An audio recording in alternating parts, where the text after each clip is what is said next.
तीन तरीके के ट्रांसेंडेंटलिस्ट होते हैं,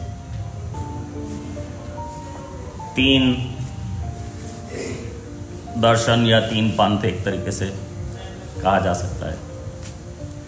एक होते हैं वैष्णव, एक होते हैं शैवाइट और एक होते हैं शाक्य।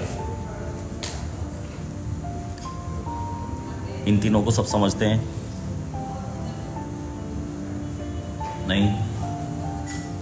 ओके। वैष्णव वो होते हैं जो भगवान विष्णु या कृष्ण को सुप्रीम पर्सनालिटी ऑफ गॉड मानते हैं, और शैवाइट वो होते हैं जो शिव जी को सुप्रीम पर्सनालिटी ऑफ गॉड मानते हैं, और शाक्य वो होते हैं जो देवी को, शक्ति को सुप्रीम मानते हैं। तो ये तीन एक तरह से पंथ हैं। आजकल के ज़माने में बहुत सारे पंथ हैं, लेकिन ओरिजिनली कम से कम ये तीन हैं। आज बहुत सारे दूसरे धर्मों के अलावा इवन केवल हिंदुओं में बहुत सारे, कोई खाटू श्याम वाले हैं, कोई साईं वाले हैं, तो कोई बाबा बालकनाथ और पता नहीं क्या क्या, बहुत सारी पंथ हैं। ओरिजिनली ये तीन पंथ हुआ करते थे, वैष्णव, शैवाइट और शाक्य। तो वैष्णव वो है जो भगवान विष्णु या कृष्ण को सुप्रीम मानते हैं, और ज़्यादातर जो मोड ऑफ पैशन और मोड ऑफ इग्नोरेंस में, वो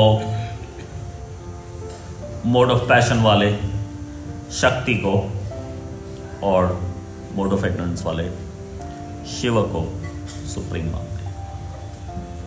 और इस तरीके के कुछ पुराण भी हैं जो इस तरीके की बात इंडिकेट करते हैं, क्योंकि जिसको जो चाहिए भगवान उसको वो देते हैं, जिससे कि ये दुनिया मल्टी कलर्ड बने, नहीं तो ब्लैक एंड वाइट हो जाए।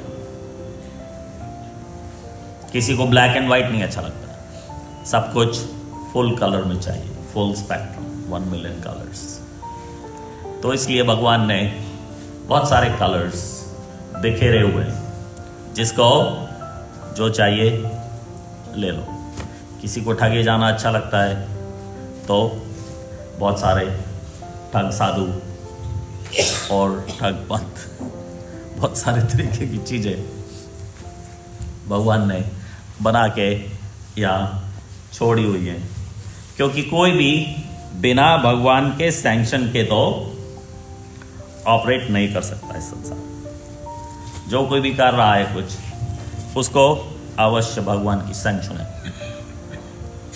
तो वैष्णवों में, विद इन वैष्णवस, उसके अंदर भी 4 पंथ हैं। जो लोग भगवान कृष्ण या विष्णु को सुप्रीम मानते हैं, उनमें भी 4 पंथ हैं। वो 4 आपके सामने हैं, क्योंकि भगवान ने 4 मेन लोगों को ज्ञान दिया था।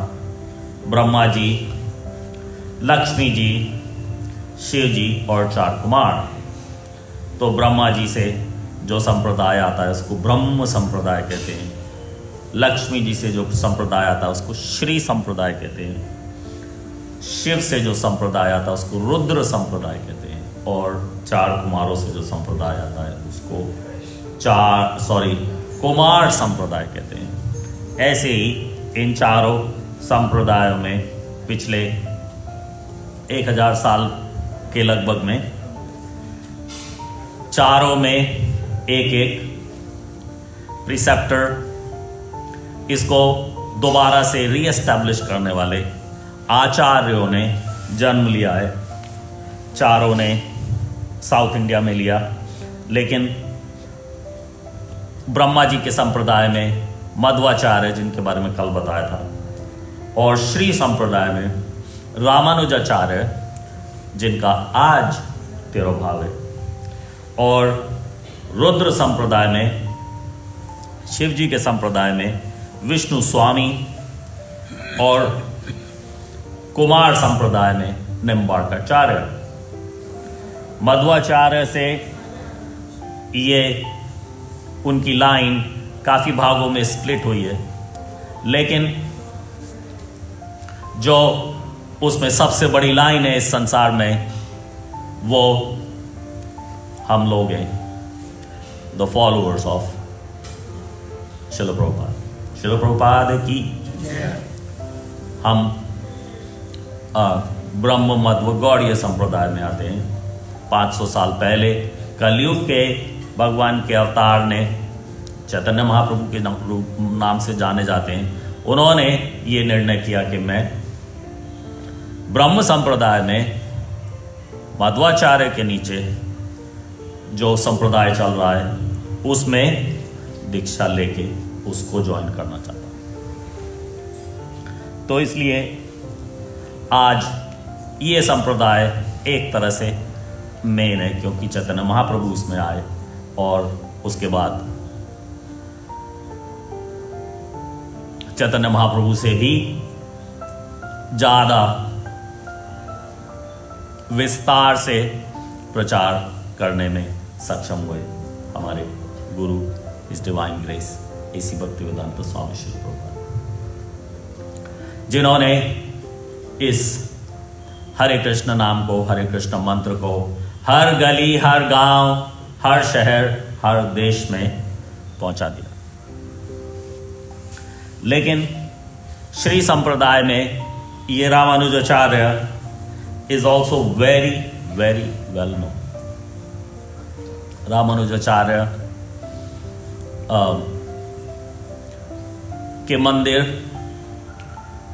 बालाजी वाले मंदिर हैं, श्रीरंगम, ये सब मंदिर रामानुजाचार्य के अंतर्गत आते हैं। मध्वाचार्य, जैसे कि कल बताया था, वायु के अवतार हैं। जैसे कि वायु के अवतार त्रेता में हनुमान जी हुए, द्वापर में भीमसेन हुए, उसी तरह से कलयुग में वायु के अवतार मध्वाचार्य। उसी तरह से रामानुजाचार्य, थोड़ा सा पानी मिल सकता है। रामानुजाचार्य शेषनाग के अवतार हैं। शेषनाग के अवतार हैं। यही लक्ष्मण है, रामानुज, राम के अनुज लक्ष्मण। यही बलराम है। एक बहुत जानी मानी पर्सनालिटी, सारे भारत में जितने भी ट्रांसेंडेंटलिस्ट हैं, एवरीबडी नोज हिम। एक बार करीब 1000 साल, अभी पिछले साल या पिछले 1-2 साल में हमने इनकी 1000वीं पेरेंट्स डे का जो, तो रामानुजाचार्य जब पहली बार श्रीरंगम गए तो अंदर से भगवान विष्णु ऑल्टर से उठ के बाहर आ गए उनको रिसीव करने के लिए। रामानुजाचार्य ने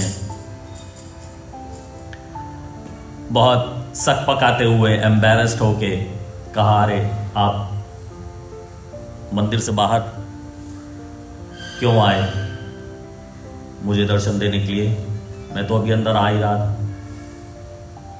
तो भगवान ने रामानुज को कहा, तुम मेरे दर्शन के लिए हजारों किलोमीटर से आ रहे हो, मैं खाली मंदिर से बाहर नहीं आ सकता तुम्हारे लिए। एक बार रामानुजाचार्य सारे भारत में सभी तीर्थ धामों के दर्शनों के लिए गए। आपने शायद 108 जो मेन विष्णु मंदिर हैं सारे संसार में, देवस्थानम के नाम से जाने जाते हैं, शायद उनके बारे में सुना हो। उसमें से करीब 100 साउथ इंडिया में, 2-3 नॉर्थ इंडिया में, 2 नेपाल में और उसके अलावा 2 वैकुंठ में। तो ऐसा माना जाता है कि जो 106 के दर्शन कर ले वो अपने जीवन से ये संदेश देता है कि मुझे 108 के दर्शन करने हैं। तो यहाँ पे रहते हुए मैं 106 के ही दर्शन कर सकता हूँ। 106 के दर्शन कर आए तो ऐसा माना जाता है कि भगवान ये अरेंजमेंट करते हैं कि चल ठीक है, 106 के दर्शन तूने कर लिए, 2 के मैं तुझे और करा देता हूँ। तो 2 के लिए वैकुंठ जाना ही होगा। और यद गत्वा न निवर्तन्ते तो वो भी वैकुंठ प्राप्ति का एक तरीका है कि 108 देव स्थानों में से 106 के दर्शन कर लो। तो रामानुजाचार्य केवल 108 के दर्शनों के लिए नहीं गए थे, सभी धामों के दर्शन के लिए गए थे। नाउ रामानुजाचार्य 1000 साल पहले थे और चैतन्य महाप्रभु केवल 500 कुछ साल, 500वीं वर्षगांठ हमने उनकी 1986 में मनाई थी। नंद महाराज प्रभु को याद होगा, 1986 में हमने 500वीं वर्षगांठ चैतन्य महाप्रभु की मनाई थी। द्वारका से एक पद यात्रा निकाली थी जो पैदल द्वारका से नीचे कन्याकुमारी तक जाके वापस मायापुर घूम के आई थी।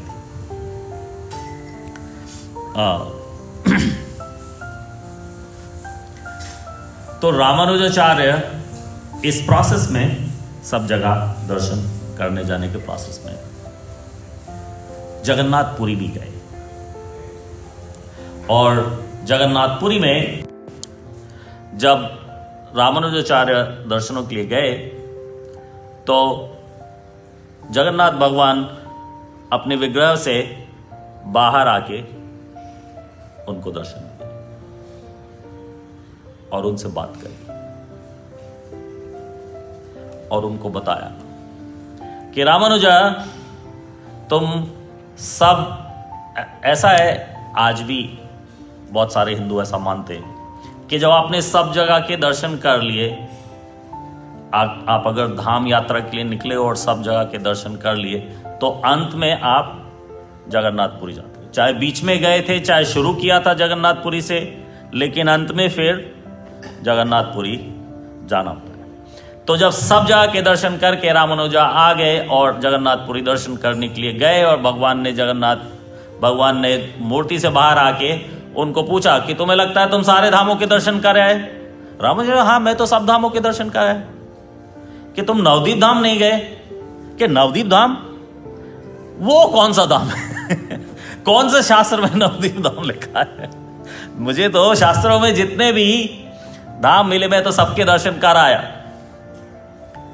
तो जगन्नाथ भगवान ने कहा नवदीप धाम बहुत बड़ा धाम है, वहां अभी मैंने जन्म नहीं लिया, लेकिन कलयुग में मैं वहां जन्म लेने वाला हूं। तो तुम्हारी तीर्थ यात्रा तब तक पूरी नहीं होगी जब तक तुम नवदीप धाम के दर्शन नहीं करके आओ। तो रामानुजाचार्य को नवदीप धाम के दर्शन के लिए जगन्नाथ भगवान ने स्वयं भेज दिया कि जाओ पहले नवदीप धाम के दर्शन करके आओ, तब मेरे फाइनल दर्शन करना कि सारे धाम आपके हो गए।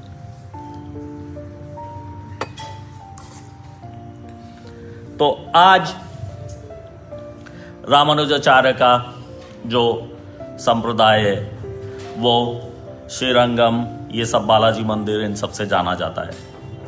अगला ये जो रुद्र संप्रदाय जिसमें विष्णु स्वामी हुए थे, आज ये किन मंदिरों से जाना जाता है? कोई बता सकता? रुद्र संप्रदाय आज किन मंदिरों से जाना जाता है? आज ये किराट नहीं, आज ये वल्लभाचार्य के नाम से जाना जाता है।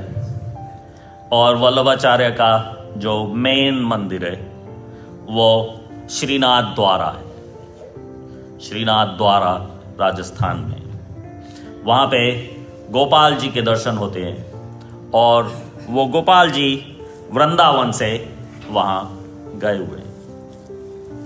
ये जो विष्णु स्वामी या रुद्र संप्रदाय, जैसे कि आप जानते हैं लीला कि जब भगवान बेबी होने की लीला कर रहे थे तो शिव जी उनके दर्शनों के लिए उनके घर गए थे। उनको बेबी रूप में भगवान के दर्शन से बहुत ज़्यादा लगाव है। आज भी नंदीश्वर वो हिल का नाम है जिसके ऊपर नंदगांव बसा हुआ है और उसके ऊपर नंदीश्वर का मंदिर है।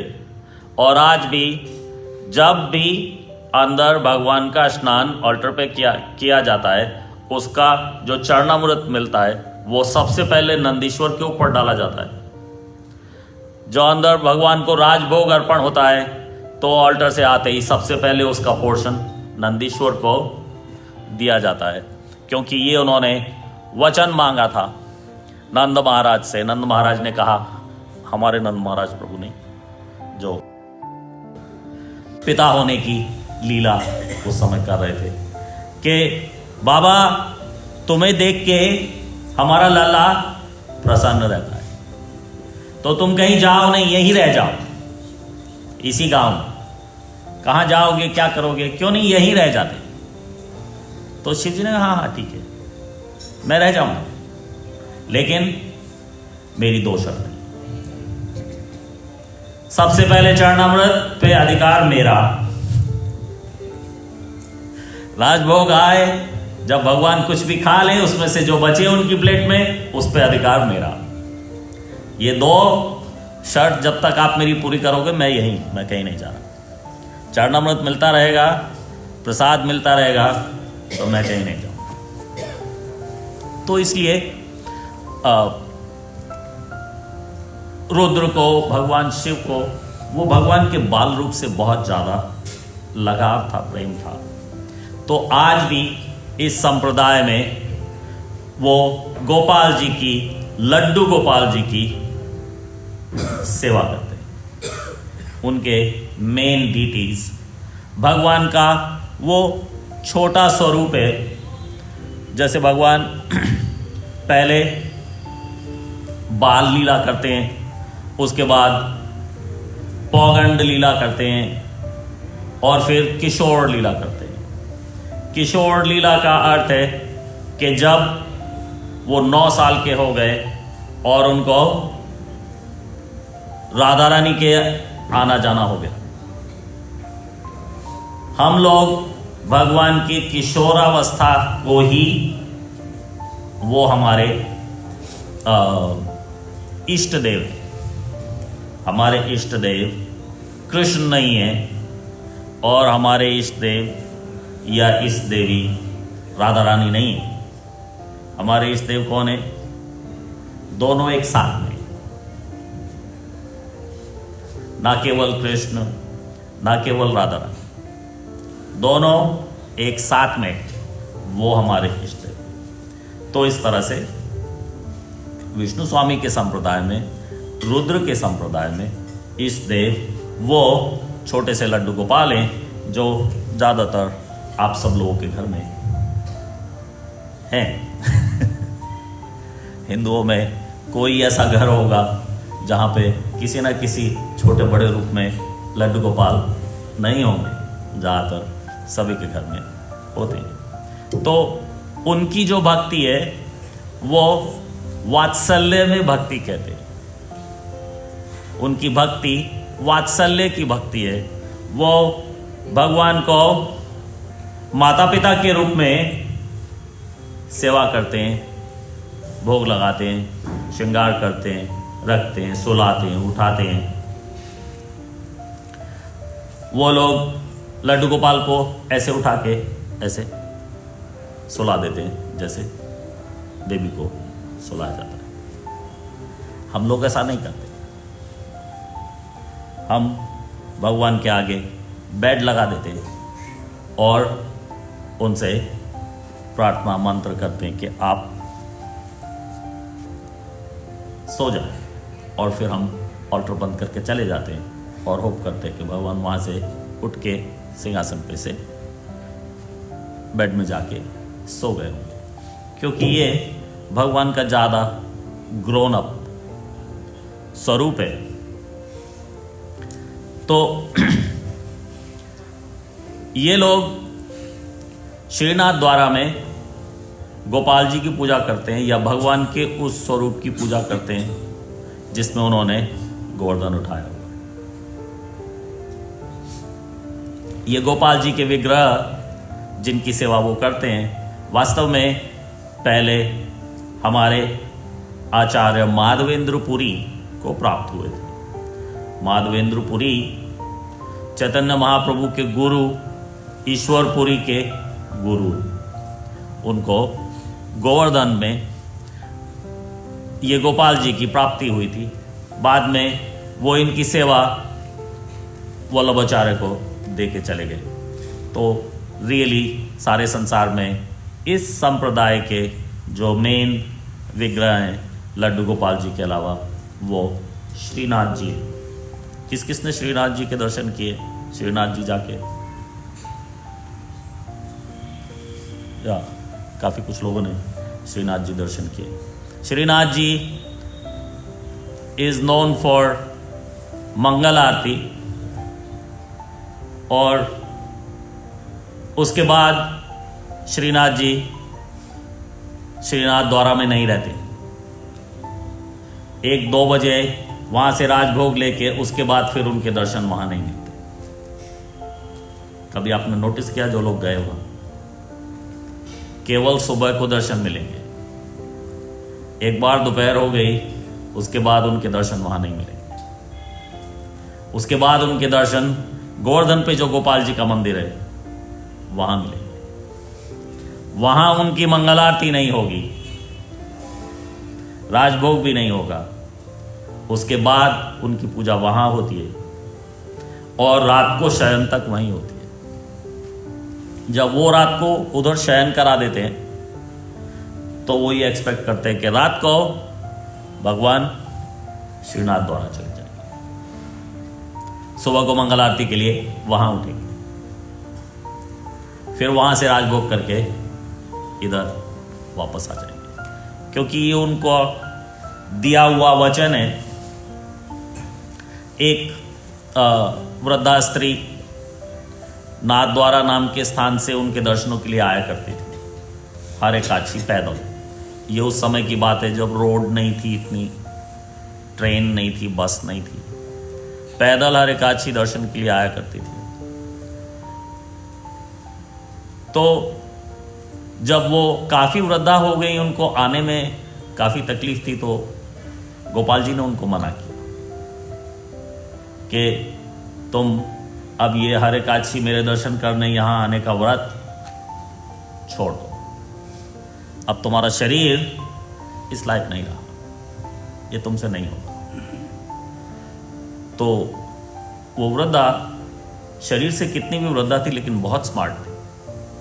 उसने भगवान से डील कर लिया, आपको नहीं चाहिए मैं यहां हूं तो कोई बात नहीं, आप मेरे साथ चलो, मैं आपकी बात मानने के लिए तैयार हूं, आपकी आज्ञा का पालन करने के लिए तैयार हूं। मैं नहीं आऊंगी आपके दर्शन करने के लिए वृंदावन तक, लेकिन अगर आप मेरे साथ में नहीं गए मेरे गांव तो मैं आपकी आज्ञा का पालन करने में सक्षम नहीं। तो इस वजह से गोपाल जी आधा इधर आधा उधर रहते हैं। विष्णु स्वामी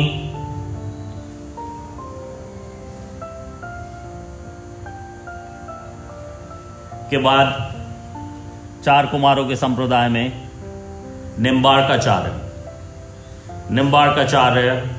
अवतार हैं सुदर्शन चक्र के। भगवान अलग अलग समय में द्वैत की स्थापना करने के लिए अपने अलग अलग सेवकों को भेजते हैं। कभी हनुमान जी को, कभी अपने भाई को। भाई वास्तव में वो भाई नहीं है, वो स्वसेवन शक्ति है। भगवान की बहुत सारी शक्तियों में, हजारों शक्तियों में 7 मेन शक्तियां बताई गई हैं चैतन्य चरितामृत में।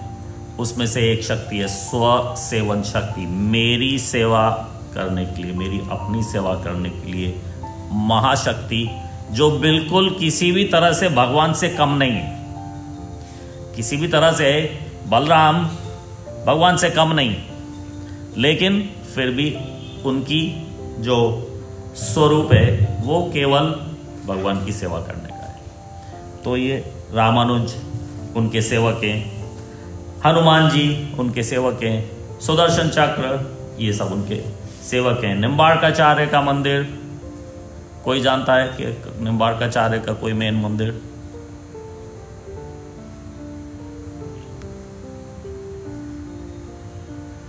बांके बिहारी,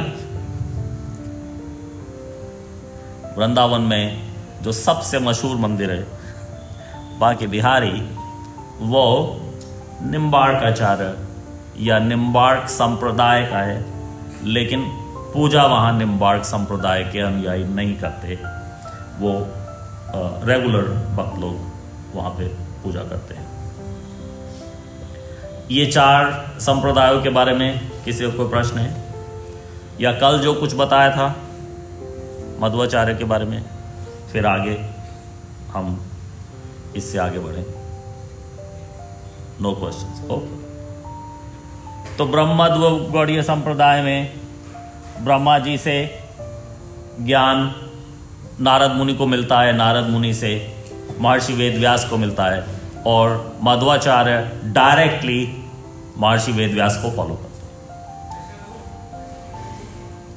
तो महर्षि वेदव्यास से सीधा मध्वाचार्य, और ये परंपरा चैतन्य महाप्रभु तक आती है, भक्ति विनोद ठाकुर और भक्ति सिद्धांत सरस्वती और हमारे परम पूजनीय इस डिवाइन ग्रेस ऐसी भक्ति वेदांत स्वामी शिल प्रभुपाद की जय।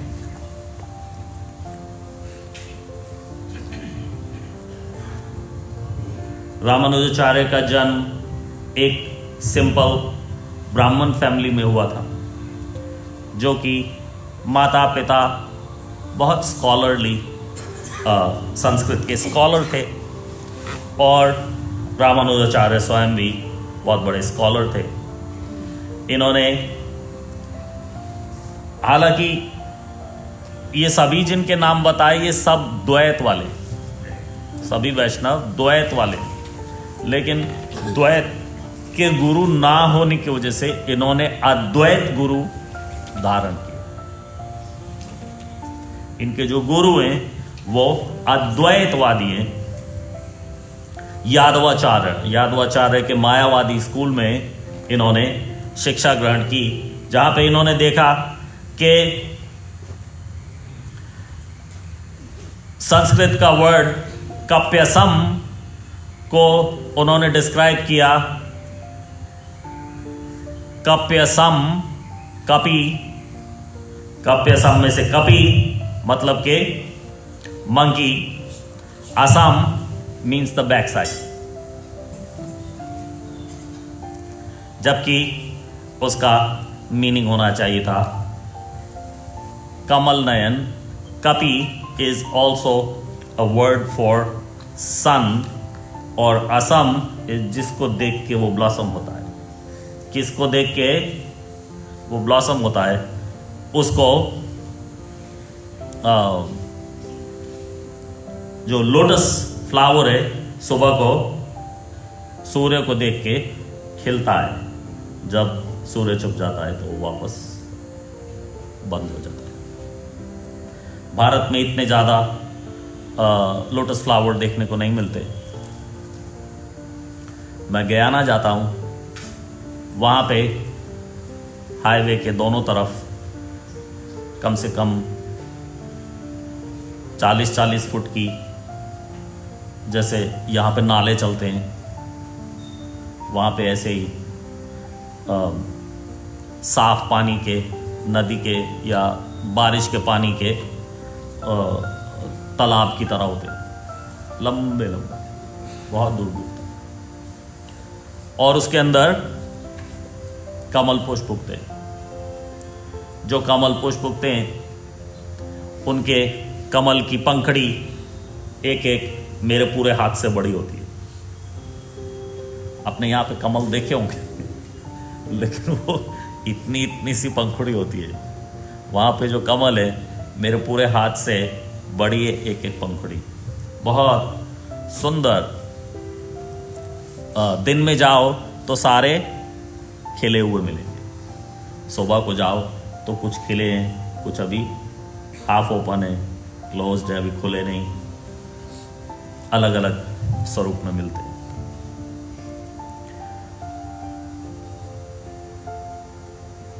मध्वाचार्य शेषनाग के अवतार हैं, ये हम आपको बता चुके हैं।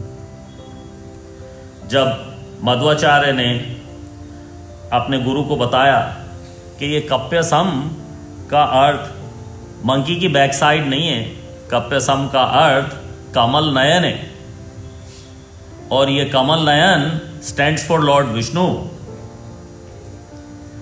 तो उनके गुरु को बुरा लगा कि ये मुझे बता रहा है, क्योंकि मैं जो कह रहा हूं मुझे मेरे गुरु ने बताया, उनको उनके गुरु ने बताया, तो हमारी इंफॉर्मेशन तो राइट है। ये नया डिसाइपल आके हमें नई बात सिखाना चाहता है, लेकिन जो इसकी एक्सप्लेनेशन है उसमें बहुत दम है। जो ये कह रहा है उसमें दम तो है, इसलिए इसको रास्ते से हटा देना चाहिए। कहीं कल को ये हमारा नाम बदनाम करेगा कि सारी चीज़ हमारी गलत है और ये सही सही निकाल के बताएगा, इसको रास्ते में से हटा देना चाहिए। तो उन्होंने रामानुजाचार्य को बाल रूप में ही मारने का प्लान बनाया, उसको मार देंगे। सब बालकों को लेके पिकनिक के लिए गए कि वहां पे इसको विषाक्त भोजन देके वहीं छोड़ के आ जाएंगे या लेके आ जाएंगे, पेरेंट्स को बता देंगे इसको पता नहीं क्या हुआ। एक बालक ने उनको बता दिया कि कल पिकनिक के लिए तू नहीं आना, तुझे विष भरा भोजन देके मार देने वाले हैं। रामानुजाचार्य नहीं रुके, भगवान मेरी रक्षा करेंगे, मैं तो जाऊंगा। भगवान ने लक्ष्मी और नारायण के रूप में आके स्वयं बाल रूप में रामानुजाचार्य की रक्षा की, अपने भक्त को बचाया।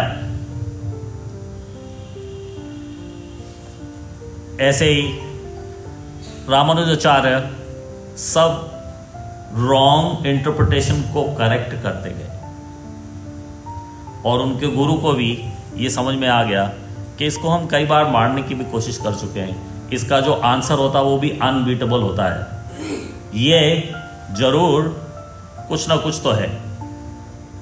तो उनके गुरु ने अंत में उनकी शरण ले ली और उनको कहा तू मुझे दीक्षा दे दे, मैं आज से तेरा चेला। यादवाचार्य ने डिसाइड किया कि ये मेरा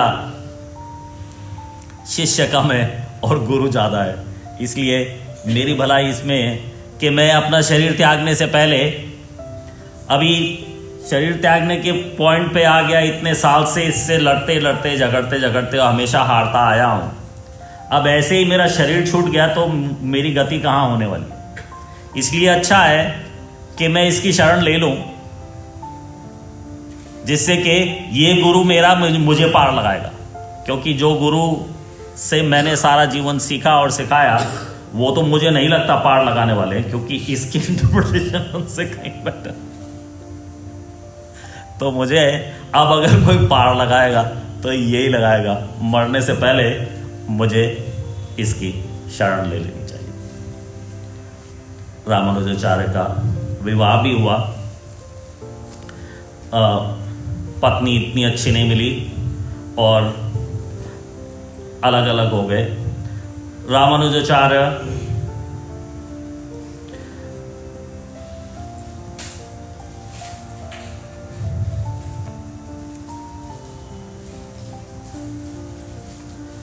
is very well known to make the best management system in a Vaishnav संप्रदाय, क्योंकि उनका जो नेटवर्क था बहुत बड़ा। गृहस्थों की देखभाल के लिए रखते थे। उनके नियम था कि जो सन्यासी है वो गृहस्थों के ऊपर नहीं बैठ सकता, कि सन्यासी गृहस्थों को गाइड कर रहा है, वो नहीं हो सकता। सन्यासी अगर जो वो कभी गृहस्थ बना ही नहीं है तो वो कैसे गृहस्थों को गाइड करेगा? और अगर कभी बना भी था तो आज तो वो सन्यासी है, और कोई ब्रह्मचारी किसी गृहस्थ को गाइड करेगा?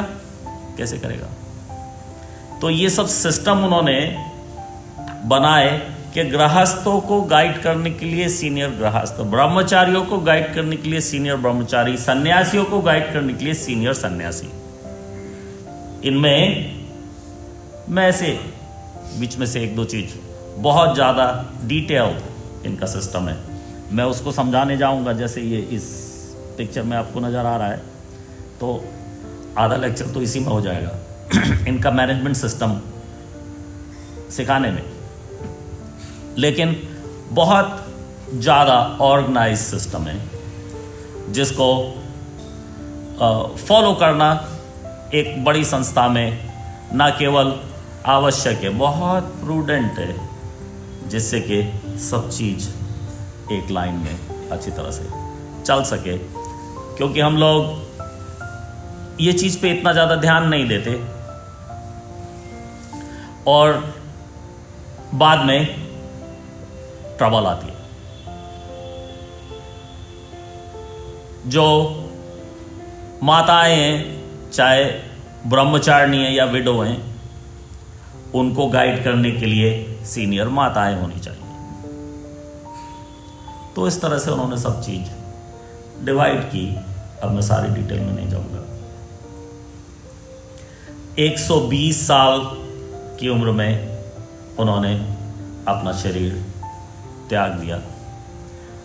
उनके डिसाइपल्स ने उनकी समाधि बनाई। आज भी श्रीरंगम मंदिर में उनकी समाधि है। लेकिन जिस दिन उन्होंने समाधि में उनको रखा, अगले दिन सुबह ही वो समाधि से बाहर आ गए। ये वाला जो स्लाइड है, उनका शरीर है आज भी ऐसे ही 1000 साल के बाद। ये अपनी समाधि से अपने आप बाहर आ गए थे। तो रामानुजाचार्य के बारे में थोड़ा सा बताया।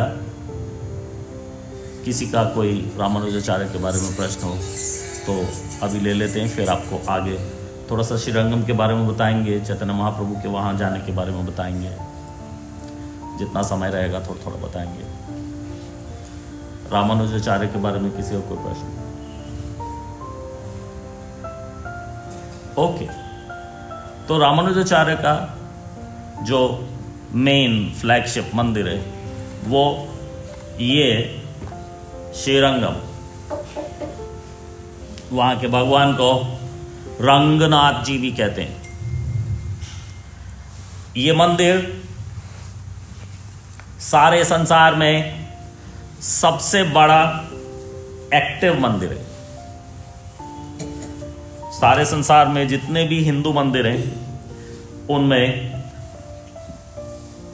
सबसे बड़ा मंदिर जो आज भी एक्टिव है पूरी तरह से, पूरी पूजाएं, भक्त लोग, टूरिस्ट, सब कुछ आना जाना सब कुछ चलता है। 7 एंट्रेंसेस क्रॉस करके, जैसे कि आपने सुना है कि जब 4 कुमार वैकुंठ में नारायण को मिलने गए थे तो उनको जय विजय ने रोक लिया। कहां पे रोक लिया था? कौन से गेट पे? वैकुंठ के गेट कितने? 7 गेट। वैकुंठ के 7 गेट हैं। उसी तरह से ये रंगनाथ जी का मंदिर इन्होंने ऐसे बनाया है कि इसके 7 गेट हैं, लेकिन 7 इस तरफ, 7 इस तरफ, 7 इस तरफ और 7 इस तरफ। तो 7 की जगह 7 चौक 28 गेट है, चारों तरफ से एक एक गेट। और बीच में, जो इसमें आपको बीच में येलो सा दिख रहा है, वो मेन स्थान है, गोपुरम। इसको विमान भी कहते हैं। ठीक इसके नीचे रंगनाथ जी के कई विग्रह है। एक्चुअली हमारा ये मंदिर रंगनाथ जी के मंदिर के साइज को बीट कर देगा। जिस दिन ये मंदिर ऑपरेशन में आ गया, उस दिन दुनिया का सबसे बड़ा एक्टिव मंदिर ये होगा, TOVP, द टेम्पल ऑफ वैदिक प्लानिटेरियम। इसका फुटप्रिंट 1,60,000 स्क्वायर फुट है। 1,60,000 स्क्वायर फुट इसका फुटप्रिंट। उतना बड़ा 20 फुट का बेसमेंट बना हुआ है, क्योंकि वहाँ गंगा जी आ जाती हैं, 6, 7, 8 फुट तक आ जाती हैं। तो उनके लिए 20 फुट का बेसमेंट बना है। जब भी इच्छा हो आइए, जितना रहना है रहिए, और जब जाना है तो जाइए। उनके लिए वो स्थान हमेशा खुला, ओपन रहेगा। इस हिसाब से बनाया गया है कि कोई नदी उसको आसानी से बहा नहीं पाएगी। बिल्कुल नीचे तक उसको करीब 200 फुट तक नीचे जाके उसके पिलर बनाए गए हैं। और जो पिलर हैं उसके अंदर जो सरिये हैं वो लोहे के सरिये नहीं लगाए गए, स्टेनलेस स्टील के सरिये। स्टेनलेस स्टील, जिससे कि क्योंकि जो लोहे के सरिये हैं उनकी उम्र 200 साल के करीब है। अगर जो हर साल गंगा जी आएंगी तो उसकी उम्र और घट के 100 रह जाएगी। तो ये स्टेनलेस स्टील के सरिये इस हिसाब से लगे हैं कि कम से कम 500 साल तक तो वो सरिये इतनी आसानी से गिवन नहीं करेंगे। उसके अलावा और भी टेक्नोलॉजी लगाई है, जिससे हम ये मेक श्योर करना चाहते हैं कि ये मंदिर सेंचुरीज तक चले।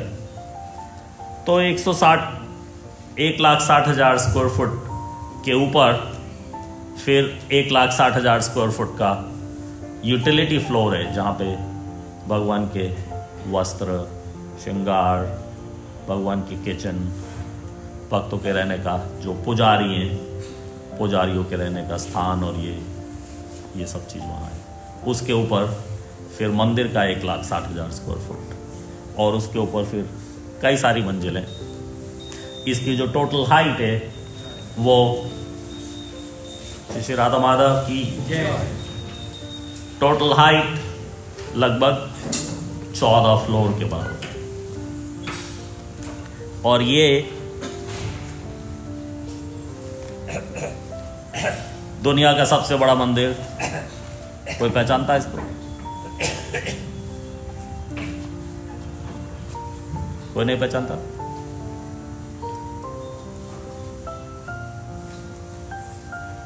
ये मंदिर कंबोडिया में है, दुनिया का सबसे बड़ा हिंदू मंदिर। लेकिन ये दुनिया का सबसे बड़ा हिंदू मंदिर इसलिए माना जाता है कि उसकी आउटसाइड वॉल के हिसाब से, इसकी आउटसाइड वॉल जो है स्क्वायर है, 2 किलोमीटर ऐसे, 2 किलोमीटर ऐसे, 2 किलोमीटर ऐसे। तो आउटसाइड वॉल से अगर मंदिर का एरिया देखा जाए तो ये आज भी सबसे बड़ा मंदिर है, लेकिन टीओवीपी सबसे बड़ा मंदिर होगा अंदर के कारपेट एरिया के हिसाब से। अंदर के कारपेट एरिया के हिसाब से टीओवीपी सबसे बड़ा मंदिर होगा, लेकिन आउटसाइड वॉल के हिसाब से दुनिया का सबसे बड़ा मंदिर ये कंबोडिया में। लेकिन इसको हमने उस इक्वेशन में नहीं लिया क्योंकि ये एक्टिव मंदिर नहीं। इसको बाद में बुद्धिस्ट लोगों ने टेक ओवर कर लिया था। फिर उस देश की जब इंडिपेंडेंस हुई तो वहां पे जो हिंदू हैं उन्होंने कहा ये मंदिर तो हमारा था, ये बुद्धिस्टों ने ले लिया। तो वहां की गवर्नमेंट ने आधा आधा कर दिया, आधा बुद्धिस्ट आधा हिंदू। तो दोनों का आधा आधा हिस्सा है या क्लेम है, लेकिन कुछ खास पूजा अर्चना रेगुलर बेसिस पे नहीं होती। दीवारों पे बहुत सुंदर सुंदर कलाकृतियां कार्ड हैं पत्थर में। राम रावण का युद्ध होते हुए, कुंभकर्ण युद्ध में आ गया वो, महाभारत का युद्ध भी वहां दीवारों पे चिन्हित है। और भगवान अर्जुन को गीता का उपदेश दे रहे हैं। आप अगर इंडोनेशिया में जाओ तो एक स्थान है बाली। बाली में आज भी 80-90% हिंदू रहते हैं। लगभग हर चौराहे पे आपको कृष्ण अर्जुन मिलेंगे। कृष्ण अर्जुन का बहुत बड़ा वो स्कल्पचर बना हुआ लगभग हर चौराहे पे आपको वहां मिलेगा। तो ये देशों में, ये देश पहले हिंदू हुआ करते थे, बाद में मुस्लिम हो गए, लेकिन फिर भी जो हमारी हिंदू संस्कृति है, जो हमारे शास्त्र हैं, ये लोग उनको माइथोलॉजी नहीं मानते, ये उनको अपनी हेरिटेज मानते हैं, अपनी हिस्ट्री मानते हैं, और आज भी उस पर गर्व करते हैं। इस्लाम में कन्वर्ट होने के बाद भी वो रामलीलाएं करते भी हैं, रेगुलरली देखने भी जाते हैं, उसको पूरी तरह से एंजॉय करते हैं अपनी हेरिटेज के रूप में, रियल हिस्ट्री के रूप में, माइथोलॉजी के रूप में। वो ये मानते हैं कि चाहे हम आज मुस्लिम हैं, लेकिन हम वैदिक संस्कृति से आए हैं, पहले हम हिंदू थे, ये हमारी हिस्ट्री है। रामायण हमारी हिस्ट्री है, महाभारत हमारी हिस्ट्री है। और वहाँ पे कोई बच्चा ग्रेजुएट होने के लिए जो 10+2 रामायण कंपलसरी है। कुछ फर्क नहीं पड़ता आप कौन से धर्म के हो, किसी भी धर्म के हो, रामायण कंपलसरी है 10+2 में। अगर बैचलर्स डिग्री चाहिए तो महाभारत जरूरी है। किसी को बैचलर्स डिग्री नहीं मिलेगी जब तक महाभारत के कोर्स नहीं ले। तो वो आज भी एक्चुअली हमसे ज़्यादा हमारी संस्कृति को मान देते हैं, क्योंकि हम तो जो कुछ भी कर रहे हैं ऊपर से उसके ऊपर माइथोलॉजी का ठप्पा लगा रहे हैं कि ये सब झूठ है, तो जो कुछ किया वो सब बेकार। लेकिन वहाँ पे ऐसा नहीं है। तो ये विमान है जिसके साथ में ये नीचे तक विग्रह में जुड़ा हुआ है। आगे की स्लाइड्स में आपको दिखाएंगे। ये मैंने इसलिए अभी इसको कहते हैं विमान, ये ऊपर का मंदिर के ऊपर है, लेकिन जहाँ जो विग्रह हैं उनके साथ में ये पूरी तरह से जुड़ा हुआ है।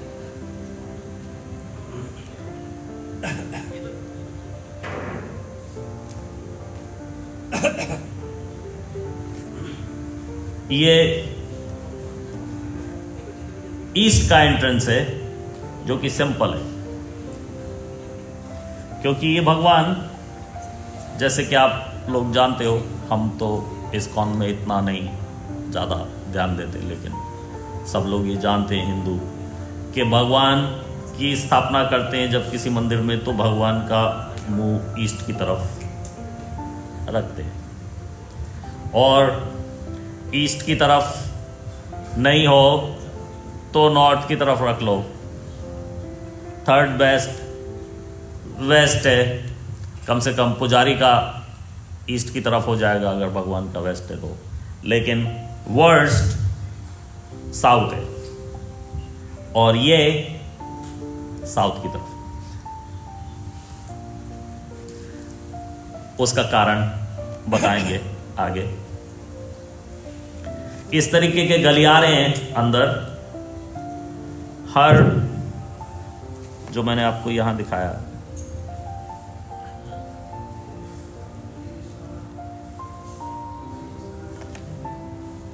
ये वाले स्लाइड्स में आप देख सकते हैं, ये एक गोपुरम है, दूसरा गोपुरम है, तीसरा गोपुरम है।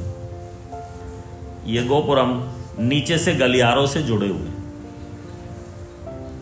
तो यहां पे जो उसके नीचे गलियारे हैं वो मैं आपको इस स्लाइड में दिखा रहा हूं। इतने बड़े बड़े गलियारे हैं कि 10-10 हाथी भी अगर इस तरफ से इस तरफ जा रहे हो तो उनके लिए भी अनफ स्थान है। वो वास्तव में आपको हाथी खड़ा हुआ दिख रहा है जो आने जाने वाले भक्तों को 1-2 रुपए में आशीर्वाद देता है।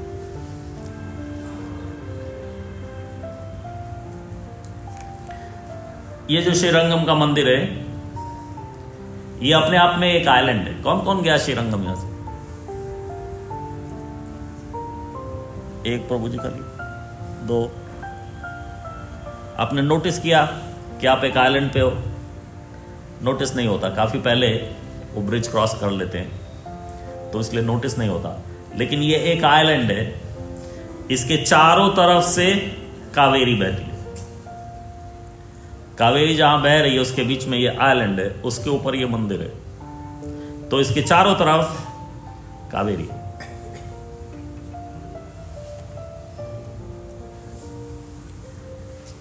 ये अंदर भगवान के विग्रह हैं, लेटे हुए आपको रंगनाथ जी दिख रहे हैं और आगे लक्ष्मी देवी खड़ी। अब हम थोड़ा सा आपको इन विग्रह के बारे में बताएं। मंदिर के बारे में बता दिया, अब विग्रह के बारे में बता। ये विग्रह आदिकाल के विग्रह हैं। जब जैसे आपने भागवतम में कभी सुना होगा कि एक बार मधु और कैटब नाम के 2 दैत्य वेद चोरी करके ले गए थे, वेद चुरा के ले गए थे। जैसे कि भगवान का नाम भी मधुसूदन कहते हैं। तो जो मधुसूदन में जो ये मधु है, ये मधु एक महान दैत्य है। मधु से रावण, रावण से मधु से हिरण्याक्ष, हिरण्याक्ष से रावण, और उससे आगे के दैत्य जो 2 हैं, रावण और कुंभकर्ण, हिरण्याक्ष और हिरण्यकशिपु, इनका जो फर्स्ट ओरिजिनल स्वरूप है वो है मधु और कैटब। तो मधु और कैटब भगवान विष्णु के कान के मैल में से पैदा हुए थे। बहुत ज्यादा शक्तिशाली थे। इन्होंने ब्रह्मा के ऊपर आक्रमण करके ब्रह्मा से वेद छीन लिए। वेद छीने जाने की वजह से ब्रह्मा दिशा विहीन हो गए। तो उसके लिए भागवतम में बताया है कि भगवान ने हयग्रीव रूप में अवतार लिया और फिर से ब्रह्मा जी को वेद की शिक्षा दी। तो उस समय ब्रह्मा जी काफी घबरा गए कि ये लोग आके मेरे से वेद छीन के ले गए और भगवान को दोबारा से अवतार लेके आना पड़ा और मुझे दोबारा से शिक्षा देनी पड़ी। तो मुझे कुछ ध्यान पूजा वगैरह कुछ करना चाहिए। मेरे पास तो सत्यलोक में कोई भगवान के विग्रह भी नहीं। तो तपस्या करने बैठे कि मुझे भगवान के विग्रह चाहिए। हजारों वर्षों की तपस्या के पश्चात उनको ये विग्रह प्राप्त हुए क्षीर सागर में। ये विग्रह ऊपर से वही विमान है जो मैं आपको दिखा रहा था कि नीचे से बीटी से जुड़े हुए, और नीचे ये सारा सिस्टम, एक तरह से ये पूरा मंदिर है जो विग्रह के साथ, central portion of the temple. इनकी प्राप्ति हुई और सत्यलोक में ये इनकी पूजा करते थे। जब सत्यलोक में इनकी पूजा करते थे तो जब इक्ष्वाकु हुए तो एक बार इक्ष्वाकु को ब्रह्मा जी ने सत्यलोक में बुलाया और इक्ष्वाकु को इनके दर्शन हो गए। तो उनके मन में ये इच्छा हो गई कि मुझे ये विग्रह अयोध्या में चाहिए। वहां से तो चुपचाप वापस आ गए। अब किसी ने आपको घर बुलाया, आप उसके ऑल्टर से विग्रह उसके मांगोगे तो वो तो बात बनने वाली नहीं है। इन्होंने जाके ब्रह्मा से नहीं मांगे, लेकिन आके भगवान विष्णु की तपस्या करी सैकड़ों साल कि जो जिस रूप में आप सत्यलोक में स्थापित हैं, जहां ब्रह्मा आपकी जैसे पूजा करते हैं, मुझे वही स्वरूप अयोध्या में चाहिए। तो भगवान ने कहा नहीं, वो आपको नहीं मिल सकते, वो मैं ब्रह्मा को दे चुका। अब आपको चाहिए तो तपस्या करो, लेकिन ब्रह्मा की करो। तो इक्ष्वाकु ने ब्रह्मा की तपस्या की और जब ब्रह्मा प्रसन्न हो गए तो उन्होंने बता दिया कि मैंने तो विष्णु से मांगे थे, लेकिन उन्होंने कहा आपसे मांगना है। ब्रह्मा ने कहा अच्छा चलो ठीक है, तू ले ले। ब्रह्मा ने ये सब सारा विग्रह, पूरा सिस्टम, वो सब इक्ष्वाकु को दे दिया और इक्ष्वाकु वंश में इनकी पूजा होने लगी अयोध्या में। इक्ष्वाकु वंश में ही आगे जाके महाराज दशरथ हुए। ये आपको नीचे बैठे हुए दशरथ दिख रहे हैं और उनके पीछे 3 उनकी मेन रानियां, कौशल्या, कैकेयी और सुमित्रा दिख रही हैं। और जब ये यज्ञ किया करते थे तो क्योंकि ये सारे पृथ्वी के महाराजा धीराज थे, अलग अलग देशों के, अलग अलग शहरों के राजाओं को यज्ञ में निमंत्रित करते थे। तो एक बार इन्होंने श्रीरंगम के राजा को भी यज्ञ में आमंत्रित किया। वो वहां खड़े हुए दिख रहे हैं व्हाइट धोती में, हाथ जोड़ के, अपना वो साउथ इंडियन तलक लगा के। तो उन्होंने जब इनके दर्शन किए तो उनकी इच्छा हुई कि ये विग्रह, ये सब कुछ तो मेरे राज्य में होना चाहिए। इनका नाम है धर्मवर्मा। धर्मवर्मा नाम के राजा हैं। इनकी इच्छा हुई कि ये विग्रह तो मेरे राज्य में होने चाहिए। अब यहां पे तो मांग नहीं सकते, जाके विष्णु जी की तपस्या की। तो विष्णु जी ने कहा अच्छा ठीक है, तुमने मुझे प्रसन्न कर लिया, मैं तुम्हारे राज्य में आ जाऊंगा, लेकिन अभी नहीं, अपने टाइम से मैं अपने आप आऊंगा। जब मेरे आने का टाइम होगा तो मैं आऊंगा। तो धर्मवर्मा प्रसन्न हो गए।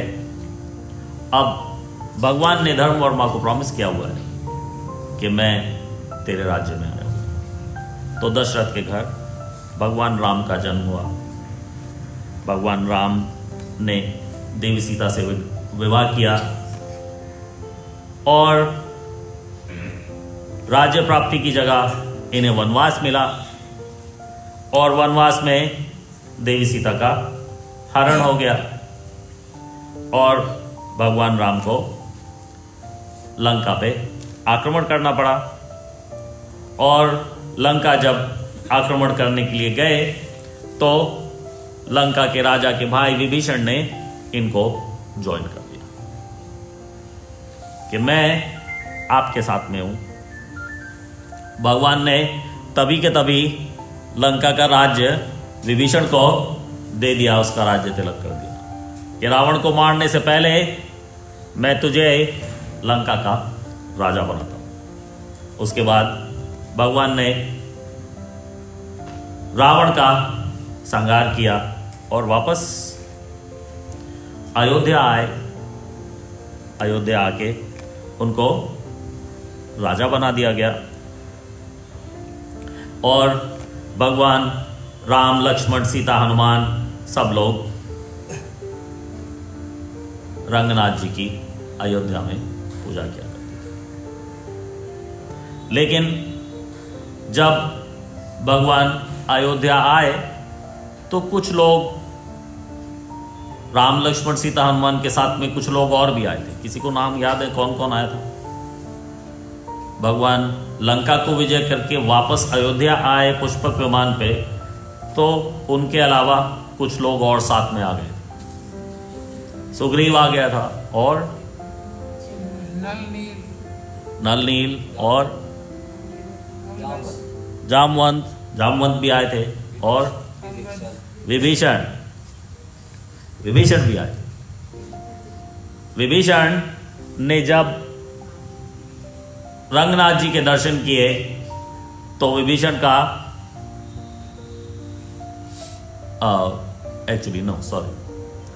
विभीषण का अब आए हो तो कोई बात नहीं, आए हो as a guest, then you have to go home. हमेशा के लिए तो नहीं आए, तुम्हें वहां का राजा बनाया गया है, हमेशा के लिए तो अयोध्या में नहीं रह सकते, अपने अपने घर वापस जाना है। सुग्रीव को वापस किष्किंधा जाके अपना राज्य संभालना है, विभीषण को वापस लंका जाके अपना राज्य संभालना है, सब राजाओं को वापस जाना है। ये तो अभी वेकेशन में आए हुए हैं। तो जब वापस जाने का टाइम आया, आप देख सकते हैं विभीषण वापस जाने को मना कर रहे हैं। मुझे नहीं जाना, मैं आपका साथ छोड़ के जाना नहीं चाहता हूं। जिस दिन से मैं आपके साथ में हूं, मुझे बहुत अच्छा लग रहा है। मैं आपका साथ, आपका संग छोड़ नहीं सकता, आपके बिना मैं रह नहीं सकता, मैं मर जाऊंगा, मुझे वापस लंका मत भेजो। तो भगवान ने कहा, मैं तो तेरे साथ लंका नहीं जाऊंगा, लेकिन इनको ले जाओ, ये मेरा ही स्वरूप है। भगवान राम विभीषण को समझा रहे हैं कि ये जो रंगनाथ जी हैं, ये मेरा ही स्वरूप है, तो इनको ले जाओ अपने साथ में। तो विभीषण मान गए, ठीक है, मैं इनको अपने साथ में ले जाता हूं। ये रंगनाथ जी का पूरा महल सर पे उठा के विभीषण हवाई रास्ते से लेके जा रहे लंका। लेकिन रास्ते में जब श्रीरंगम आया तो क्योंकि भगवान ने धर्म वर्मा को प्रॉमिस किया हुआ था, अपना वजन इतना ज़्यादा बढ़ा दिया कि उनको नीचे स्थापित करना पड़ा। आप देख सकते हैं विभीषण ने विग्रहों को नीचे जमीन पर रख दिया। अब नीचे रखते ही वहां पे बात फैल गई, कोई इतनी छोटी मोटी चीज तो है नहीं, सारे शहर में, गांव में बात फैल गई। वहां के राजा धर्मवर्मा आ गए ये बात सुन के कि कोई हवाई रास्ते से बहुत बड़े विग्रह लेके जा रहा था और वो मेरे राज्य में आके विश्राम कर रहा है या जो कुछ भी है। तो धर्मवर्मा आए ये देखने के लिए कि क्या विग्रह, कौन सी लीला चल रही है भगवान की, क्या हो रहा है। तो उन्होंने देखा कि ये तो मेरे विग्रह हैं जिन्होंने मुझे प्रॉमिस किया था कि मेरे राज्य में आएंगे एक दिन, आ गए। तो आप ये विभीषण से कह रहे हैं कि ये तो मेरे हैं इन्होंने मुझे प्रॉमिस किया हुआ था कि मेरे राज्य में आएंगे, आप कहां ले जा रहे हो इनको? विभीषण ने, नहीं, ये तो भगवान राम ने मुझे दिए, ये तो मेरे हैं। दोनों में ये वार्तालाप हो गया, एक तरह से आर्गुमेंट हो गया। लड़ाई तो हो नहीं सकती थी क्योंकि विभीषण तो राक्षस है, विभीषण तो बहुत शक्तिशाली है, और ये मानव, विभीषण से युद्ध तो नहीं किया जा सकता, एक मानव का बस की नहीं है कि विभीषण से युद्ध करने की सोच भी ले, जो पूरा का पूरा मंदिर हवास में से ले जा रहा था। कि इस राजा में इतनी ताकत होती है कि पूरे को पूरे हवाई रास्ते से अपने सर पे उठा के ले जा रहा है, तो उसकी शक्ति से पता चल रहा है इससे लोहा तो नहीं लिया जा सकता। आर्ग्यूमेंट किया जा सकता है क्योंकि ये भी भक्त है, मैं भी भक्त हूं, तो भक्त भक्त से भक्ति में आर्ग्यूमेंट कर रहा है कि नहीं ये मेरे, नहीं ये मेरे ये तो भगवान राम ने मुझे लंका ले जाने के लिए, लेकिन इन्होंने मुझे प्रॉमिस किया था ये यहां आएंगे, तो ये आ गए अब दोनों को आर्गुमेंट करते देख बीच में रंगनाथ जी बोले, एक्चुअली मैं आप दोनों का नहीं, सारे संसार का हूं इसलिए मैं वहां जाऊंगा जहां मेरी इच्छा है। आप दोनों मुझे ऑन करने की कोशिश मत करो, मैं वहीं जाऊंगा जहां मेरी इच्छा है। तो मुझे कावेरी का ये आइलैंड जो है, द्वीप, ये मुझे बहुत पसंद आया। तो देखो विभीषण, भगवान राम ने तुम्हें मुझे लंका लेके जाने के लिए कहा था, लेकिन तुम तो आकाश मार्ग जानते हो, कभी भी आ जा सकते हो मेरे दर्शन करने के लिए यहां, लेकिन ये धर्म वर्मा इसको तोड़ना नहीं आता। ये तो अगर जो लंका मेरे दर्शनों के लिए जाएगा तो आधा जीवन बिता के वापस आएगा बहुत दूर है। तो इसलिए मुझे यहीं रहने दो और तुम मेरे दर्शनों के लिए आते जाते रहो। और एक दिन बता दिया, कोई ऑर्बिट में कुछ ऐसा दिन आता है जो 40,000 साल के बाद एक दिन आता है।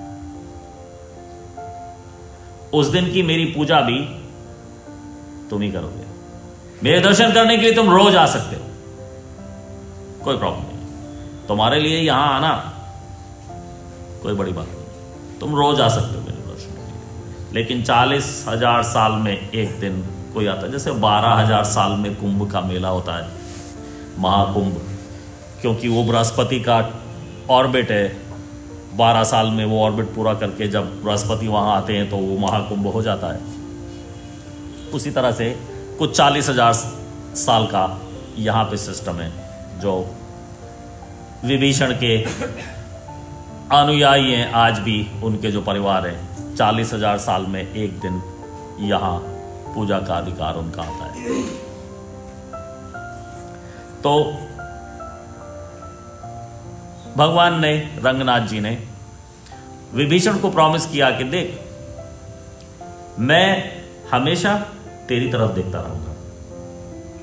तू साउथ में है ना,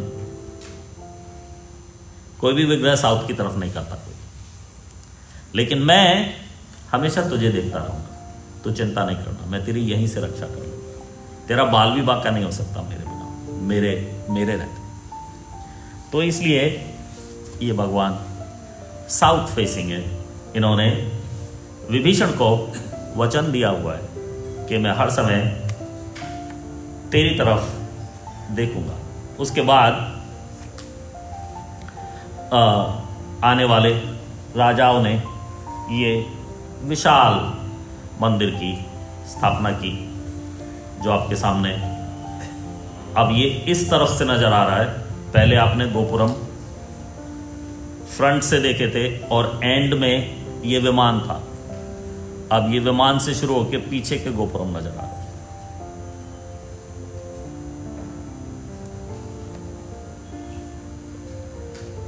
बहुत दूर से दर्शन सारे गोपुरम के एक एंगल से ऐसे भी होते हैं, बहुत सुंदर दर्शन है। ये मैंने आपको श्रीरंगम के विग्रहों के बारे में बताया। उसके बारे में किसी को कोई प्रश्न है तो अभी ले लेते हैं, नहीं तो अब मैं आगे आपको नेक्स्ट चैप्टर चैतन्य महाप्रभु की श्रीरंगम की विजिट के बारे में बताने वाला। चैतन्य महाप्रभु श्रीरंगम गए थे और 4 महीने पूरे वहां निवास करके आए थे। किसी और को प्रश्न नहीं है तो नेक्स्ट चैप्टर है ये चैतन्य महाप्रभु इन श्रीरंगम। श्री चैतन्य महाप्रभु की निताय गौर प्रेमानंद। तो वहां पे जगह जगह कलाकृतियों में पिक्चर्स में ये दिखाया गया है कि चैतन्य महाप्रभु एक समय यहाँ आए थे। अलग अलग जगह चैतन्य महाप्रभु के आगमन, उनके वहाँ निवास, उसकी कलाकृतियाँ बनी हुई हैं कि चैतन्य महाप्रभु 500 साल पहले यहाँ आए थे। वहाँ पे वेंकट भट्ट जो वहाँ के उस समय महंत थे, उनका छोटा बेटा था 7-8 साल का, जिसका नाम था, क्या नाम था? गोपाल भट्ट। वेंकट भट्ट के पुत्र का नाम गोपाल भट्ट। और एक्चुअली सारे वेंकट भट्ट के परिवार के सभी सदस्य श्री संप्रदाय के जो इष्ट देव है वो लक्ष्मी नारायण है। और हमारे इष्ट देव कौन है? राधा कृष्ण या राधा माधव। तो हम वैष्णवों में कुछ खास अंतर नहीं है, खाली इष्ट देव का अंतर। जो वल्लभाचार्य के लोग हैं वो भी अपने आप को वैष्णवी कहते हैं, लेकिन वो राधा रानी को नहीं मानते। निम्बार्काचार्य के वो राधा रानी को ही मानते, उनकी इष्ट देव राधा रानी है। और श्री संप्रदाय में लक्ष्मी नारायण, ओम नमो नारायणाय इनका मंत्र है। और जो निम्बार्काचार्य वाले हैं उनका मंत्र है राधे श्याम श्याम श्याम राधे राधे। ये जो राधे श्याम श्याम श्याम राधे राधे जो मंत्र है ये निम्बार्क संप्रदाय का है। ओम नमो नारायणाय ये श्री संप्रदाय का है। और हमारा हरे कृष्णा कृष्णा कृष्णा हरे हरे, हरे राम